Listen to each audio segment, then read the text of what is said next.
माझा YouTube चॅनलवरती तुम्हा सर्वांचं पुन्हा एकदा स्वागत करते। तर मंगल कलशाची स्थापना आपण का करायची असते, म्हणजे कधी करायची, कशी करायची, तर याबद्दल मी आज तुम्हाला सांगणार आहे। तुम्ही बघू शकता की मी माझ्या देवघरामध्ये मंगल कलशाची स्थापना केलेलीच आहे आणि माझी पूजा सुद्धा झालेली आहे आणि ते कसं स्थापन केलं ते तर तुम्ही पुढे बघणारच आहात। आता मंगल कलश म्हणजे काय, तर त्याच्या नावामध्ये सगळं काही येतं। आपल्या घरामध्ये नेहमी सुख शांती समृद्धी धनधान्य लाभावं, आपल्या घरामध्ये नेहमी अखंड लक्ष्मीचा वास असावा, यासाठी आपण या मंगल कलशाची स्थापना आपल्या घरामध्ये करायची असते। मंगल कलशामध्ये भगवान विष्णू, भगवान शंकर, ब्रह्मदेव, जलदेवता आणि त्याचप्रमाणे लक्ष्मी मातेचा वास असतो आणि आपण आपली जी कुलदेवी असते त्यांची सेवा म्हणून या मंगल कलशाची स्थापना आपल्या देवघरात करायची असते। तर एकूण हे सकारात्मकतेचं प्रतीक असतं, मांगल्याचं प्रतीक असतं आणि खूप शुभ असतं। लवकरच नवरात्र सुरू होत आहे, तर नवरात्रीच्या शुभ मुहूर्तावर जर तुमची इच्छा असेल तर तुम्ही घरामध्ये मंगल कलशाची स्थापना नक्कीच करा।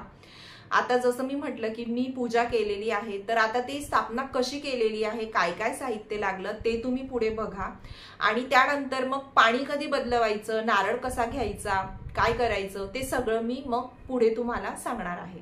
आता स्थापना करताना आपल्याला सर्वात आधी जे लागणार आहे ते म्हणजे की तांदूळ। तर आपल्याला अशी एक प्लेट घ्यायची आहे आणि त्या प्लेटमध्ये तांदूळ घ्यायचे आहेत। आता हे तांदूळ तुम्ही असे पांढरे पण घेऊ शकता किंवा मग लाल, म्हणजे याच्यामध्ये कुंकू मिक्स करायचं आणि ते पूर्ण लाल पण करून घेऊ शकता। तर आता इथे मी एका डिशमध्ये तांदूळ घेतलेले आहेत, कारण आपल्याला कलशाची स्थापना करायची आहे, तर मग ते तांदूळ देवघरामध्ये जेव्हा आपण स्थापना करणार तर त्यावेळेला ते तसेच ठेवून द्यायचे नाही, तर मग डिशमध्ये तांदूळ घ्यायचे आणि याच्यावरती आपण कळस स्थापन करणार आहोत। तर आता या तांदूळामध्ये आपण हळदी कुंकू टाकून घेणार आहोत। त्यानंतर आता आपल्याला असा कळस घ्यायचा आहे, तर आपल्याला तांब्याचा असा कळस घ्यायचा आहे, तो छान स्वच्छ घासून धुवून पुसून घ्यायचा आहे आणि पूर्ण असा पाण्याने तो भरून घ्यायचा आहे, फुल पाणी भरून घ्यायचं। आता याच्यावरती आपण छान हळदी कुंकवाने स्वस्तिक काढून घेणार आहोत। तर इथे बघा छान असं कुंकू मी ओलं करून घेतलेलं आहे, थोडंसं हळद आणि कुंकू मिक्स केलेलं आहे मी आणि याच्याने आपण छान कळसावरती स्वस्तिक काढून घेणार आहोत, कारण स्वस्तिक हे शुभ असतं, मांगल्याचं प्रतीक असतं, म्हणून कळसावरती आपण स्वस्तिक काढायचं आहे। स्वस्तिक काढून घेतल्यानंतर त्याच्या बाजूला रेषा पण काढून घ्यायच्या, अशा खालून वरच्या साईडने आपल्याला रेषा काढायच्या आहेत। थोडं पाणी घ्यायचं आणि पाचही बाजूंनी 5 रेषा काढून घ्यायच्या किंवा मग 7 रेषा काढून घ्यायच्या। आता स्वस्तिक आपलं काढून झालेलं आहे। यानंतर या कलशामध्ये म्हणजे या पाण्यामध्ये आपल्याला हळदी कुंकू आणि अक्षता टाकून घ्यायचं आहे। हळदी मध्ये असा 1 रुपयाचा नाणा आणि सुपारी टाकून घ्यायची आपल्याला।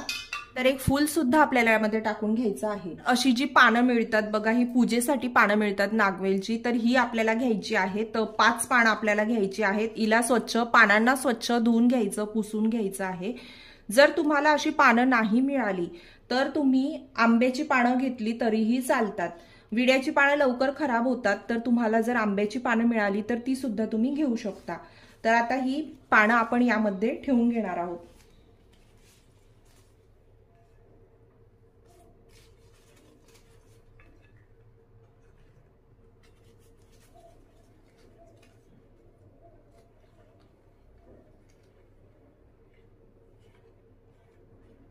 तर ही बघा अशा प्रकारे आपण पानं ठेवून घेतलेली आहे।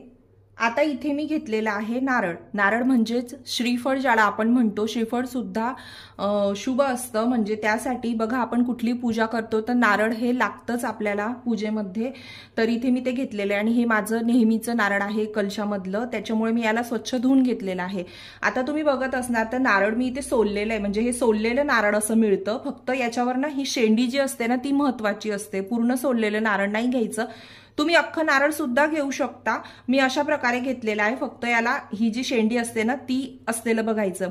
शक्यतो नारळ जेव्हा तुम्ही घेताना त्यावेळेला थोडं बघून घ्यायचं, अशा प्रकारची बघा जी डोळे असतात ना, डोळे असलेलं 2 डोळे असलेलं नारळ नेहमी घ्यायचं।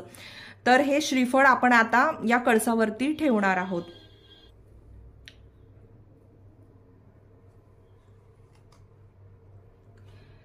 आता ही दोन जी डोळे दिसत आहेत ना, हे आपल्या समोरच्या साईडला ठेवायचं. तर बघा, आणि शेंडी जी असते ती अशी वरच्या साईडला, असं आपल्याला नारळ आपल्याला कळशामध्ये ठेवून घ्यायचं आहे. त्यानंतर आपल्याला जे नारळ आहे त्याच्यावरती हळदी कुंकू लावून घ्यायचं आहे. आणि हो, हे सगळं काही करत असताना आता मी व्हिडिओ तुम्हाला बनवून दाखवते म्हणून, पण तुम्ही जेव्हा कळशाची स्थापना करणार त्यावेळेला, जेव्हा तुम्ही स्थापन करत असणार, कळस रेडी करत असणार, त्यावेळेला तुम्हाला माता लक्ष्मीचं नामस्मरण करायचं आहे, मंत्र म्हणायचे आहेत, तुमची कुलदेवी जी आहे तिचं नामस्मरण करायचं आहे. ओम श्री महालक्ष्मीये नमः. आदिशक्ती महामाया कुलस्वामिनी म्हाळसा माता देवी की जय. हळदी कुंकू वाहून घेतल्यानंतर आपल्याला त्यावरती फूल ठेवायचं आहे. आता बघा, जेव्हा आपण नवरात्रीच्या दिवशी तुम्ही जर कळसाची स्थापना करत असणार तर खूप छान असे देवीचे मुखवटे सुद्धा आजकाल मिळतात मार्केटमध्ये, तर तुम्ही ते मुखवटे सुद्धा इथे लावू शकतात.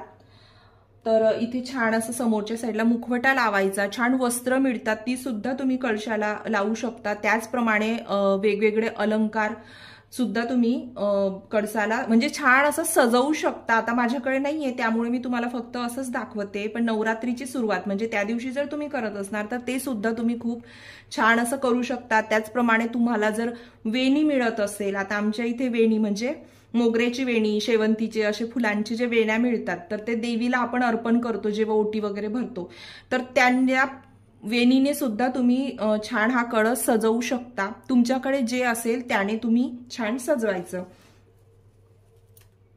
आता यावरती मी फूल ठेवून घेणार. तर बघा, आता आपला कळस जो आहे ना, मंगल कलश, तो पूर्ण तयार झालेला आहे. आता आपण याला स्थापन करून घेणार आहोत. आता जसं मी म्हटलं की या मंगल कलशामध्ये सगळं देवतांचा वास असतो, तर तो कसा, तर मी तुम्हाला दाखवते आता. तर हे बघा, या कलशाचा जो हा वरचा भाग असतो हा इथे विष्णू भगवान असतात, हा खालचा जो भाग असतो इथे भगवान शंकरांचा वास असतो, आणि हे जे असतं ना या खालचा भाग इथे ब्रह्मदेवांचा वास असतो. आपण कलशामध्ये पाणी भरलेलं आहे म्हणून जलदेवतेचा वास सुद्धा या कलशामध्ये असतो. त्याचबरोबर हे जे श्रीफळ आपण ठेवलेलं आहे तर हे माता लक्ष्मीच्या स्वरूपामध्ये ठेवलेलं आहे म्हणून माता लक्ष्मीचा सुद्धा या मंगल कलशामध्ये वास असतो. तर अशा सगळ्या देवतांचा वास या कलशामध्ये असतो म्हणून याला मंगल कलश असं म्हटलं जातं. तर बघा, आपला छान कलश आता तयार झालेला आहे. आता आपण याची स्थापना करायची आहे. स्थापना म्हणजे तुम्ही बघू शकता की माझं देवघर जे आहे ना ते अगदी छोटं आहे. मंगल कलशाची स्थापना आपल्याला देवघरामध्येच करायची आहे. देवांच्या उजव्या बाजूला आणि आपल्या डाव्या बाजूला, म्हणजे आपण जर देवांकडे तोंड करून बसलो पूजेसाठी तर आपली जी डावी बाजू येते तर त्या साईडला आपल्याला मंगल कलशाची स्थापना करायची आहे.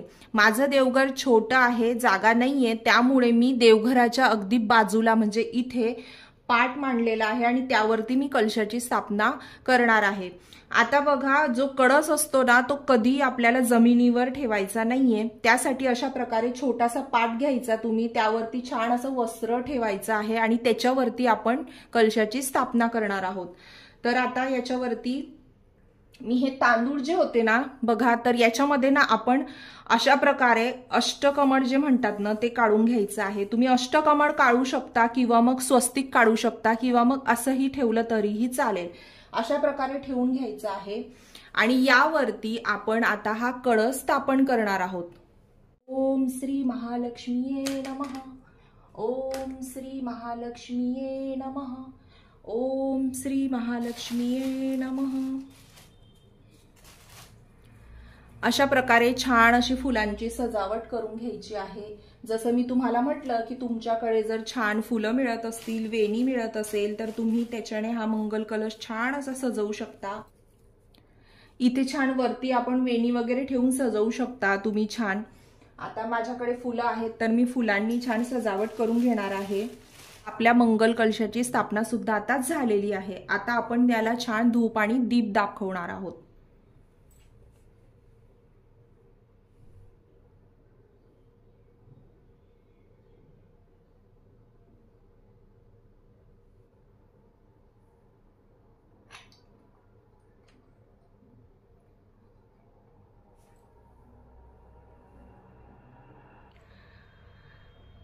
तर हे बघा, तुम्ही बघू शकता आपला मंगल कलश किती छान असा सुंदर दिसत आहे। मी छान इथे अशी रांगोळी वगैरे सुद्धा काढून घेतलेली आहे। तर अशा प्रकारे तुम्ही मंगल कलशाची स्थापना आपल्या देवघरामध्ये करू शकता। आता इथे एक माहिती म्हणून मी तुम्हाला दाखवते की जसं माझं हे देवघर आहे, तर हा देवीचा फोटो जो तुम्हाला दिसतोय ना, तर याच्या बाजूला म्हणजे या साईडला तुम्ही देवघरामध्ये तुम्हाला स्थापन करायचा आहे कलश। तर आता इथे माझ्या देवघरात जागा नाहीये, त्यामुळे मग मी इथे स्थापन केलेला आहे। आता मंगल कलश स्थापन कसा करायचा ते तुम्ही बघितलेलं आहे। आता ते कधी करायचं म्हणजे सुरुवात कधीपासून करायची, तर जसं मी तुम्हाला म्हटलं, तुमची इच्छा असेल तर नवरात्रीपासून तुम्ही ते सुरू करू शकता। बऱ्याच जणांच्या घरामध्ये नवरात्रीमध्ये घट बसवले जातात। तर घट म्हणजे ते वेगळं असतं, कारण आपण 9 दिवस त्यांची सेवा करणार आणि त्यानंतर ते विसर्जित करणार। पण मंगल कलशाची स्थापना आपण जर करणार ना, तर ती आपली कायमस्वरूपी आपल्या घरामध्ये असणार आहे। तर मंगल कलशाची स्थापना सुद्धा तुम्ही त्याच दिवशी करू शकता, किंवा त्या दिवशी तुम्हाला शक्य नाही झालं तर मग पौर्णिमेच्या दिवशी मंगल कलशाची स्थापना करणं खूप शुभ असतं। तर पौर्णिमेपासून तुम्ही सुरुवात करू शकता। पौर्णिमेच्या दिवशी अशाच प्रकारे जे दाखवलेलं आहे त्याच प्रकारे तुम्ही स्थापन करायचा मंगल कलश, किंवा मग त्या दिवशी तुमच्याने जर जमलं नाही तर मग एखाद्या दिवशी म्हणजे देवीचा जो दिवस असतो मंगळवार किंवा मग शुक्रवार, तर त्या दिवशी सुद्धा तुम्ही स्थापना करू शकता। आता स्थापना केल्यानंतर पाणी जे आहे ते कधी बदलवायचं, तर देवीचा दिवस असेल मंगळवार किंवा शुक्रवार, या 2 दिवसांपैकी एक दिवस तुम्ही पाणी बदलवू शकता। एक दिवस शक्यतो ठरवून घ्या, मंगळवार किंवा शुक्रवार। मंगळवारी ठरवलं, जर काही अडचण आली तर शुक्रवारी तुम्ही ते बदलवू शकता। तुम्ही रोजही बदलवू शकता, काहीच प्रॉब्लेम नाहीये, ते तुमच्या इच्छेवर आहे। पाणी बदलवत असताना एक गोष्ट आवर्जून करायची, ती म्हणजे की जे पाणी आहे कलशामधलं ते तुम्हाला सगळ्या घरामध्ये छान शिंपडून घ्यायचं आहे। मंगल कलश स्थापन केलेला आहे आपण, सकारात्मकतेचं ते प्रतीक आहे। तर त्यामधलं जे पाणी आहे, ते पाणी जे आहे ते सुद्धा आपल्या घरामध्ये नकारात्मक ऊर्जा दूर करण्याचं काम करतं। म्हणून जे पाणी आहे ना, ते सगळ्या घरामध्ये शिंपडून घ्यायचं। राहिलेलं जे पाणी आहे ते तुम्ही झाडांना टाकून द्यायचं आहे। आपल्याकडे गार्डन असतं किंवा घरामध्ये जी काही झाडं लावलेली असतात त्यामध्ये ते टाकून घ्यायचं। परत तो कलश स्वच्छ धुवून घ्यायचा, घासून पुसून घ्यायचा छान, त्यामध्ये नवीन पाणी भरायचं आणि जसं मी तुम्हाला दाखवलं स्थापन करताना परत त्याची स्थापना ही तशीच करायची आहे। तांदूळ जे झाले, तर तांदूळ पौर्णिमेच्या दिवशी जर तुम्ही स्थापना केली तर पुढच्या पौर्णिमेला ते तांदूळ बदलवायचे आहेत। तर पांढरे घेतले तर त्याचा खीर बनवून तुम्ही घरामध्ये प्रसाद रूपाने खायचा आहे, आणि लाल घेतले तर मग तुम्ही ते पक्ष्यांना टाकून द्यायचे। नारळ कधी बदलवायचं, तर नारळ पौर्णिमा ते पौर्णिमा म्हणजे 1 महिन्यानंतरच नारळ पण बदलवायचं। तुमची इच्छा असेल तर तुम्ही ते जास्त दिवस पण ठेवू शकता। बरेच जण त्यावर कोंब येतात तोपर्यंत ठेवतात, तुम्ही ते सुद्धा करू शकता। मग नंतर कोंब आल्यानंतर त्याचं तुम्ही झाड सुद्धा लावू शकता, तेही करू शकता। ते नाही झालं तर ते नारळ तुम्ही नदीमध्ये विसर्जित करू शकता। माझं सांगायचं झालं तर मी ते नारळ 1 महिन्यानंतर म्हणजे पौर्णिमेला जेव्हा बदलवते तर ते फोडते आणि घरीच प्रसाद म्हणून आम्ही ते खातो, कारण मी विसर्जित करत नाही, प्रसाद म्हणून खातो। शक्यतो आपण कुठलंही पूजेमधलं जे नारळ असतं ना, ते आपण प्रसाद म्हणूनच खात असतो, तर मी ते करते। तुम्हाला जे शक्य होईल ते तुम्ही करा। परत देवीचा ज्या दिवशी दिवस असेल त्या दिवशी तुम्ही पाणी बदलवणार, त्याच दिवशी पानं सुद्धा बदलवून घ्यायची। दोघंही पानं नाही मिळाली, विळेची आंब्याची नाही मिळाली, काहीच हरकत नाहीये, तुम्ही तसंच स्थापना करू शकता।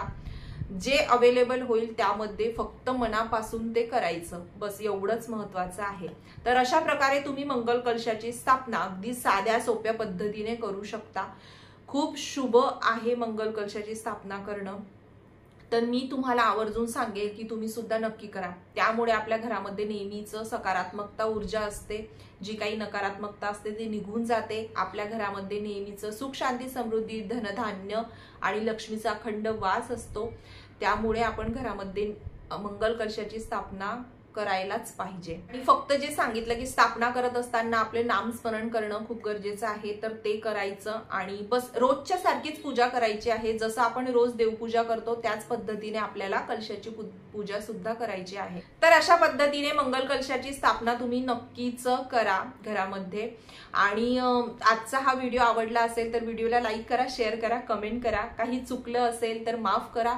चॅनलवर नवीन असाल तर प्लीज चॅनलला सबस्क्राईब करा, बाजूला असणाऱ्या बेल आयकॉनला प्रेस करा, म्हणजे नोटिफिकेशन ऑन होईल आणि माझे सगळेच व्हिडिओ तुम्हाला दिसतील।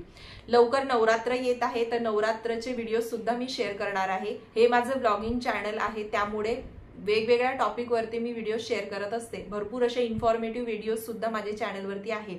पहिल्यांदा व्हिडिओ बघत असणार तर प्लीज माझ्या चॅनलला व्हिजिट करा आणि आधीचे व्हिडिओ सुद्धा नक्की बघा। नवरात्रीचे छान व्हिडिओ येणार आहेत, मागच्या वर्षीचे सुद्धा नवरात्रीचे खूप सारे व्हिडिओ आहेत, नक्की बघा। आवडले तर लाईक सुद्धा नक्की करा। लवकरच भेट होईल आपली एका छानशा नवीन व्हिडिओमध्ये। तोपर्यंत तुम्हाला सर्वांना श्री स्वामी समर्थ।